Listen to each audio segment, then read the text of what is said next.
সবাই শুধু বলে মনের সৌন্দর্যই আসল সৌন্দর্য, কিন্তু বাস্তবতা ভিন্ন। যখন সবাই তোকে কালি কালি বলতো, তখন কোথাও ডুবে মরতে পারলি না, তবেই তো ল্যাটা চুকে যেত। এই ভোরবেলা গান্ডে পিণ্ডে গিলে কোদাল নিয়ে কোথায় যাওয়া হচ্ছে শুনি?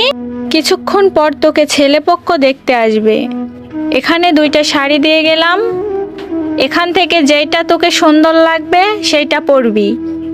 আর শোন, মুখের মধ্যে চুনো পাউডার মাখে নিস। এই নিয়ে তো 20টা পাত্র দেখে তোকে মুখ ফিরিয়ে নিল। এইবারেরটা যদি হাতছাড়া হয়, আমি তোকে দেখাবো মজা। এই যে বিছানার উপর শাড়িগুলো রেখে দিলাম। তোর যত সমস্যা আছে সব কিছুই তো তোর ভাই আর আমাকে পোহাতে হচ্ছে। তোর মা বাপ তো মরেই গেল, আর আমাদের উপর সব দায়িত্ব দিয়ে গেল। বৌদি, বিশ্বাস করুন, আপনাদেরকে আমার চিন্তায় ফেলতে একটুও ভালো লাগে না। জানি না আমি বিধাতার কাছে কি দোষ করেছিলাম, যার জন্য আমার গায়ের রং এত কালো করে পাঠালো। এতে আমার কোনো সমস্যা নেই, কিন্তু মানুষদের তো খুব সমস্যা আমাকে নিয়ে। আমাকে তো কেউ পছন্দই করে না। তবে আমার মন বলছে এবার বোধহয় আমাকে কেউ না কেউ পছন্দ করেই নেবে। তোর ওই ফালতু মন তো সব সময় বলে যে তোকে আজ পাত্রপক্ষ পছন্দ করেই নেবে। কই আগেও তো বলেছিলিস, তখন তো কেউ পছন্দ করেনি। তোর জন্য আমি সমাজে মুখ দেখাতে পারি না। যখন সবাই তোকে কালি কালি বলতো, তখন কোথাও ডুবে মরতে পারলি না, তবেই তো ল্যাটা চুকে যেত। এত কথা আমাদেরকে শুনতে হতো না, আর তোকেও শুনতে হতো না। বিধাতার দেওয়া জীবনটা অনেক দামি বৌদি, তাই আমি এই জীবন নিয়ে ছিনিমিনি খেলতে পারি না। আর আমার মা তো আমাকে বলতো যে আমি নাকি আকাশের চাঁদের মতো দেখতে। তোর মা চাঁদের কথা বলেছিলেন ঠিকই, কিন্তু কি চাঁদের কথা বলেছিলেন জানিস? অমাবস্যার চাঁদ। আর আমাকে অপমান করবেন না বৌদি। পিতামাতা হারানোর যন্ত্রণা এমনিতেই আমি সহ্য করতে পারছি না। আমি তো সবাইকে খুব ভালোবাসি, কেন আমাকে কেউ ভালোবাসে না? আমার গায়ের রং কালো বলে আমি কি মানুষ নই? কেন আমাকে সবাই আলাদা করে কেন?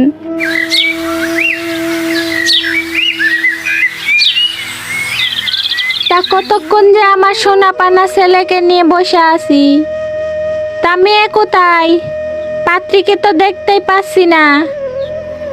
আপনার ননদের তৈরি হতে আর কতক্ষণ লাগবে শুনি?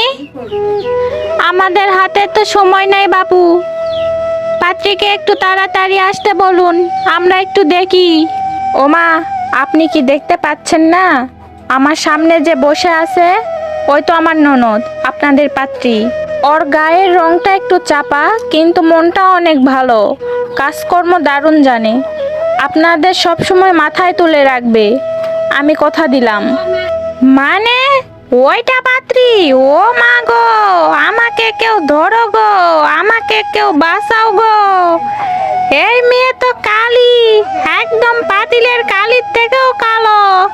এতক্ষণ যে এখানে বসেছিল আমি তো খেয়ালই করিনি।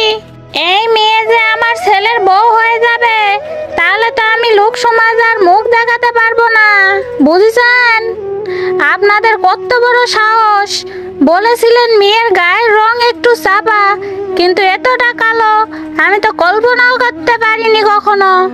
এমনিতে পাতিলের কালি, পরেছে একটা হলুদ রঙের শাড়ি, একদম কালো কলার মতো দেখা যাচ্ছে। এইরকম একটা মেয়ে আমি কখনো আমার বৌমা হবে আমি কল্পনাও করতে পারি না।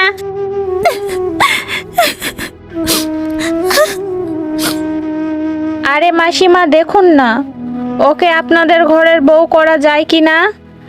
আমাদের 2-3 বিঘে জমি আছে, ওইখান থেকে না হয় আপনাদের 1 বিঘে জমি দিয়ে দেব। তবু আপনারা তাকে গ্রহণ করে নিন। এমনিতে বন্দনা অনেক কাজ করতে পারে, সারাদিন অনেক কাজ করবে, কোনো অভিযোগই করবে না কখনো। বউ করে নিন মাসিমা, বউ করে নিন, আপনারা কখনোই ঠকবেন না। আপনার যদি কোনো ভাই থাকে তার জন্য নিয়ে নিন, আমাকে জোর করবেন না। আর টাকার গরম আমাকে দেখাবেন না, বুঝলেন?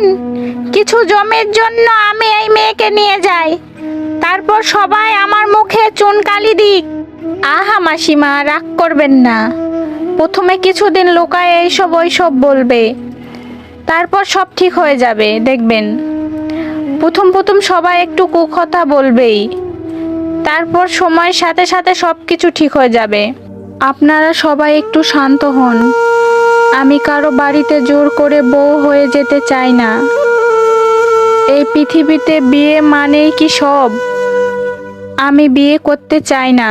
কালো একটা মানুষের বিয়ে হতে পারে না। আপনারা দয়া করে চলে যান।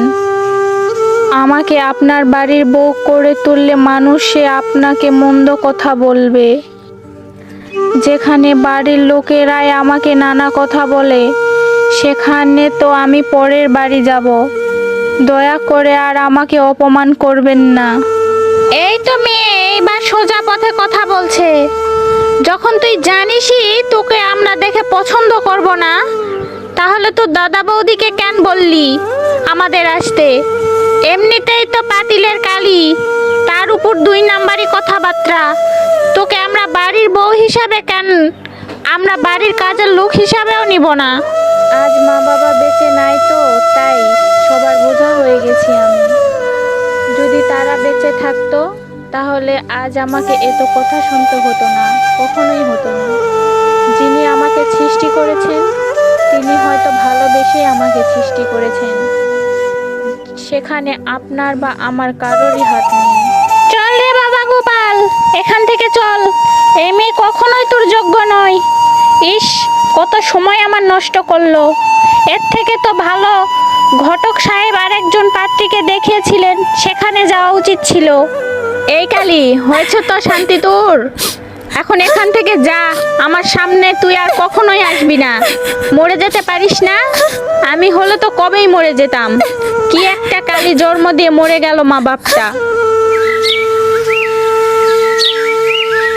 এই ভোরবেলা গান্ডে পিণ্ডে গিলে কোদাল নিয়ে কোথায় যাওয়া হচ্ছে শুনি? ঘরে যে বাজার নেই তা কি তোমার খেয়াল আছে? এক হয়েছে তোমার ওই কালী বোনের জ্বালা, আর এক টাকা পয়সার অভাব। সব দিক দিয়ে আমার মাথা খারাপ হয়ে যাচ্ছে। আরে গিন্নি, রাগ করছো কেন? আমাকে তো কাজে যেতে হবে নাকি? কিছুদিন পর ফসল বুনতে হবে। কিছুদিন আগেও তো বাজার করে আনলাম। সব খাবার কি শেষ হয়ে গেছে নাকি?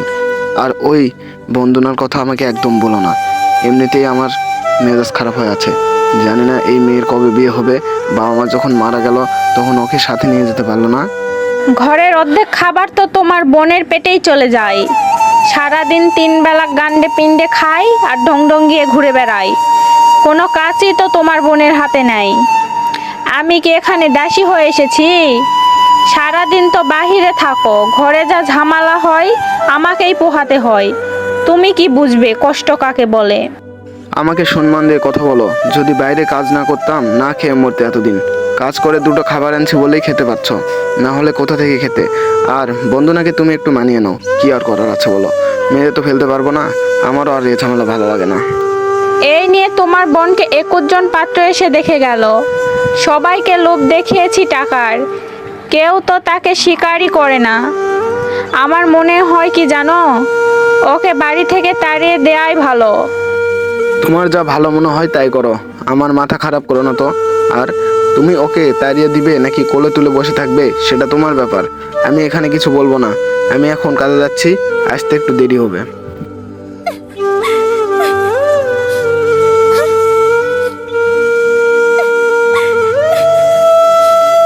শুধুমাত্র আমার গায়ের রঙের জন্য নিজেকে নিজে শেষ করে দেওয়া যদি মহাপাপ নাই হতো, তাহলে আমি এতদিন উপরে থাকতাম। কিন্তু তোমার দেওয়া জীবনটা আমি বড্ড ভালোবাসি। কেন বিধাতা, আমায় মানুষ মেনে নিতে এত কষ্ট হয় কেন?